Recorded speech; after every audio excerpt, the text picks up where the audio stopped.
He's retiring, so to celebrate, I'm taking our parents to France starting today. I'm borrowing your platinum card for the trip. We're going to enjoy ourselves using your credit card. What a trip. What are you talking about? Exactly what I said. No, I don't understand what you mean by exactly what I said. Please explain. We need to hurry. I understand. We'll leave soon. Sorry, I have to go now. I'll hear the details when I get back. Just one thing though, the credit card won't work. Huh? My jobless husband Parker took my credit card to take our parents on a trip. I've put up with a lot from Parker, but this seems like the perfect chance. I'm going to make sure Parker learns a lesson, and when he returns from the trip, he'll have some big regrets. I'm Lee, a 32-year-old employee at a major company. After graduating from a top university, I landed a great job and have been doing well. Even though I'm only 32, I make enough money to support Parker, who doesn't work, and a child, if we had one. But that's just a possibility. We've been married for 2 years and don't have kids yet, though we're thinking about it. Despite having a good job and income, I'm not happy with my newly life. The part about having a child is just an idea, but Parker not working is real. I'm not hungry for dinner because I had snacks. That's fine, but what about your job search? I didn't go for an interview today.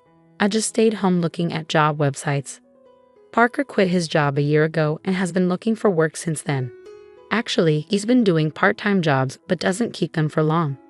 He starts a job, quits shortly after, relaxes for a while, then looks for another part-time job.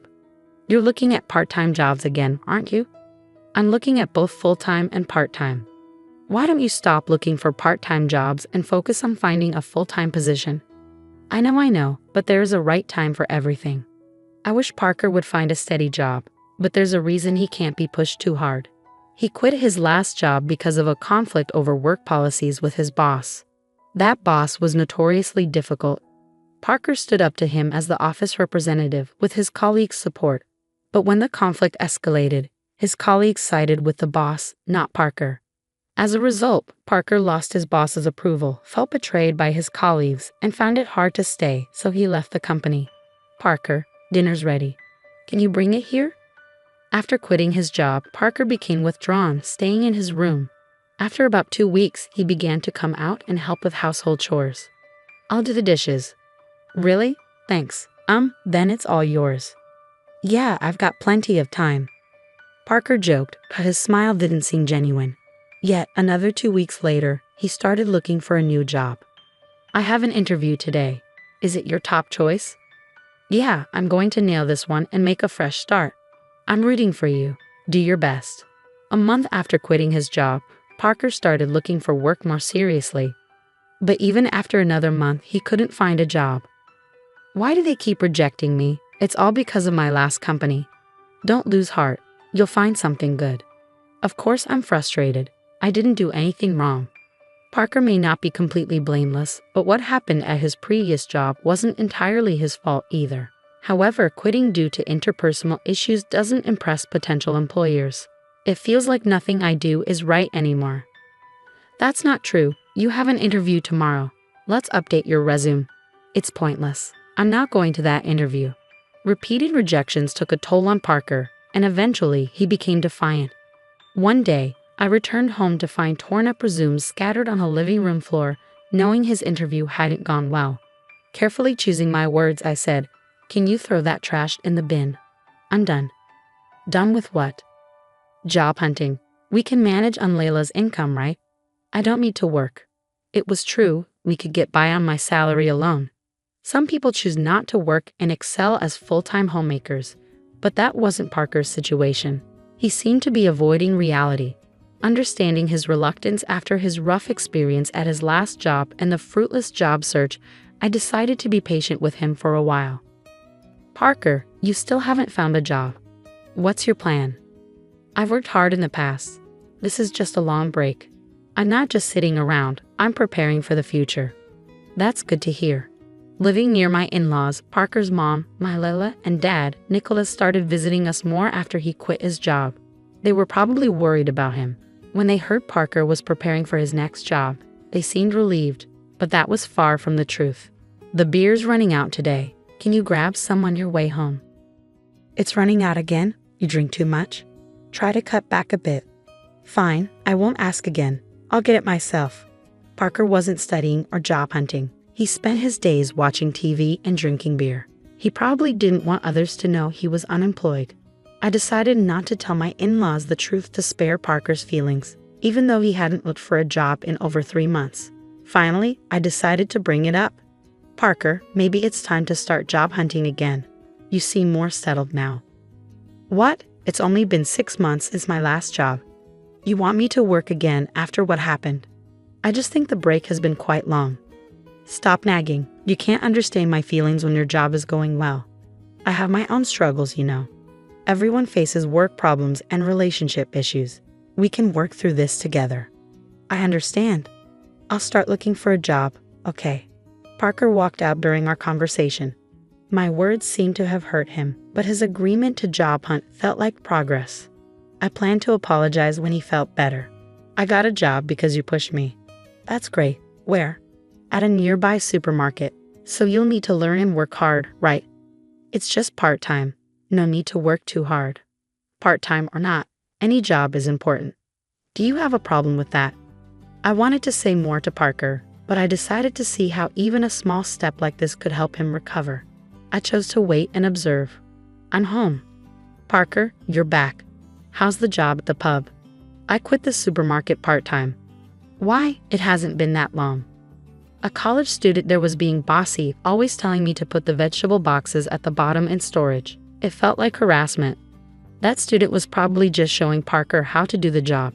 In any workplace, even a college student might be more experienced. Parker kept finding and quitting jobs, unable to stick with any. So Parker hasn't been able to keep a job for long, and it's already been a year. Parker, what job are you doing now? I'm working part-time at a pub. I've never worked in food and beverage before, but it's interesting, and I think I finally found my calling. Really? That's great, but isn't the income from a part-time job in a restaurant kind of low? That's fine. I'm currently apprenticing, aiming to go independent. So, you plan to own your own place someday? Exactly. The income's small now, but I'm working hard towards my goal. Then take this. Treat yourself to something nice for once. Parker still puts on a good show in front of his parents, but as always, it's all lies. He quit the pub job 3 days after this conversation, deceiving everyone and even taking allowance from his parents. This time, I couldn't help but feel disappointed in my husband, so I decided to be firmer than before. Hey Parker. Later please, I'm at a good part in the movie.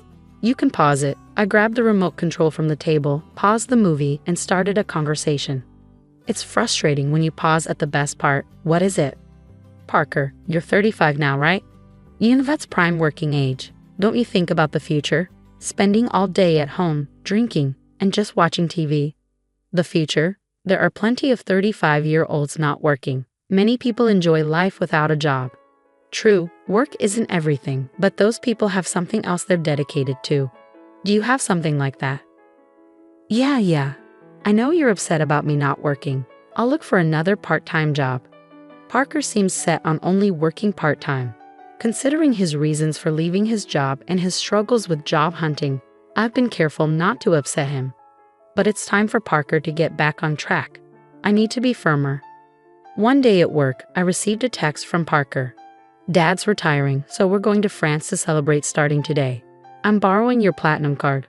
We're going to enjoy ourselves on your credit card. I panicked and called him immediately. What do you mean, a trip? Just what I said. I don't understand. Just what I said. Please explain. There are so many things wrong here. It's okay to celebrate Nicholas's retirement, but Parker should have talked to me before using my money and borrowing my credit card. More like taking without asking. And why am I paying for a trip to France that I'm not even going on? Parker probably told his parents he paid for it from his savings, my credit card. Just thinking about it makes me so angry, but one thing Parker said stands out. You mentioned borrowing a credit card. Do you mean the one from our house?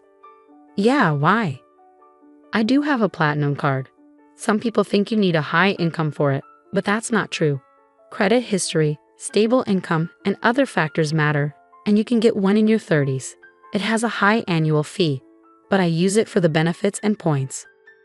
However, that credit card is in my wallet. So you took the credit card from home? Yeah, so I'm counting on you for the payment. Parker, excited about his trip to France, spoke to me in a challenging tone. I've been patient with Parker for a long time, but now it seems like the right moment to take action. Parker thinks he's smart for taking my credit card and acting cheerful about it, but he's about to realize otherwise. What are you waiting for? We need to leave. Got it. Sorry, I have to go now. I'll hear the details when I get back. Just one more thing. That credit card you took won't work. What? That can't be right. It's under Lila's name, and it expires this month. It's close, but it shouldn't be an issue. You're lying, right, Lila? You're lying to stop me from using the card, aren't you? That's such an obvious lie. Yes, it does expire this month. That's why I've already received a new credit card. What does that mean? So I have 2 credit cards to use now. Sometimes, when a new card is activated, the old one stops working. I've already started using the new card, so the one you took won't work. What? Are you kidding me? You think I'm lying. If you don't believe me, I can send you the URL to the credit card website, or you can just try using the card. It would be funny to see you try to pay with a card that doesn't work. This credit card really won't work. Hey, hurry up. I hear his parents calling him in the background, but Parker, realizing the credit card won't work, seems too flustered to respond to them. What should I do? I told them I pay for everything except the round-trip travel. Oh, they covered the flight? Yes, Dad felt bad about covering all the trip costs. What should I do? I'm about to take a cab, and I don't even have money for that. That's not my problem. You said you would pay for everything except the flight. Using my credit card in the first place was wrong. You should pay with your own money. How can I? I don't have any money right now, Parker. You haven't been taking work seriously. It's your fault for trying to impress, taking your parents on a trip without any money. I'm at work, so I have to hang up now. I just wanted to tell you about the credit card. Wait. I hung up and returned to work. Parker, unable to pay for even the cab, would have to come clean with his parents. That evening, after I finished work, I received a call from my Leila. I heard from Parker. He tried to use your credit card and lied about working. I'm sorry for the trouble. No, don't apologize, my Leila. I'm sorry for the inconvenience with the credit card. Are you okay with the money? We'll cover the cost of this trip when we return. I'll make sure Parker apologizes and starts looking for a job immediately. I'm sorry, my Leila, but I'm considering divorcing Parker. Divorce? Because of this? It's part of it, but Parker has been taking money from me for a while. What? I stopped giving Parker money to limit his drinking. He got a part-time job and started buying his own alcohol. But his part-time salary wouldn't cover daily drinking. Parker was taking money from my wallet to buy alcohol. He repeatedly took amounts ranging from $4 to $40. Over a year, the total became significant. I hadn't been tough on Parker, hoping he would change, but when he took my credit card for his trip, it wasn't just about $42 anymore. This increase in what he took made me believe he had no intention of changing.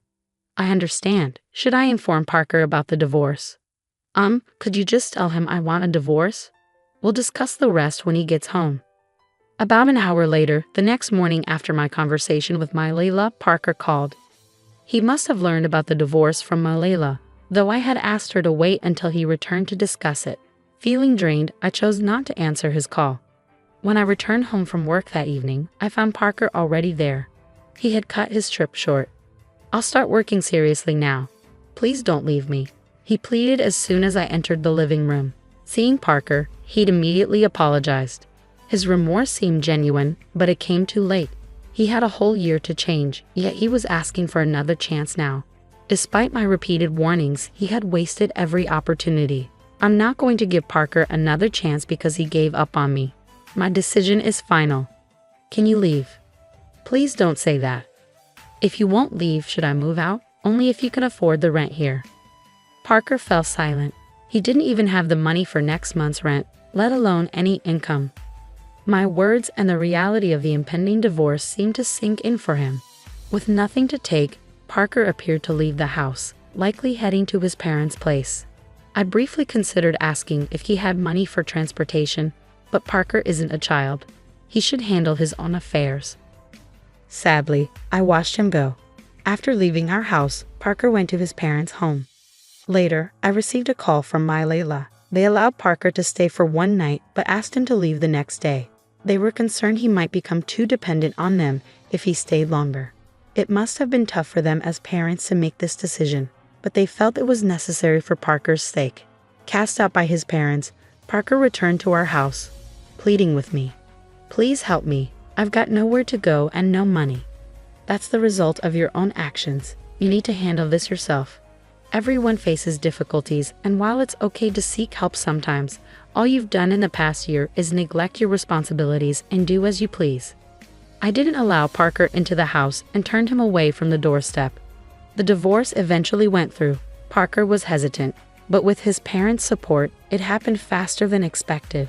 I'm not sure what happened to Parker afterward, but he's likely still moving from job to job and making excuses. I thought I would feel lonely without Parker, but I didn't. His attitude had been stressful, and I was always careful not to upset him.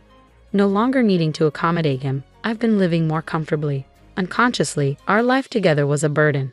I'm relieved I didn't let myself get dragged down with him. Now, I can live without having to cater to anyone else.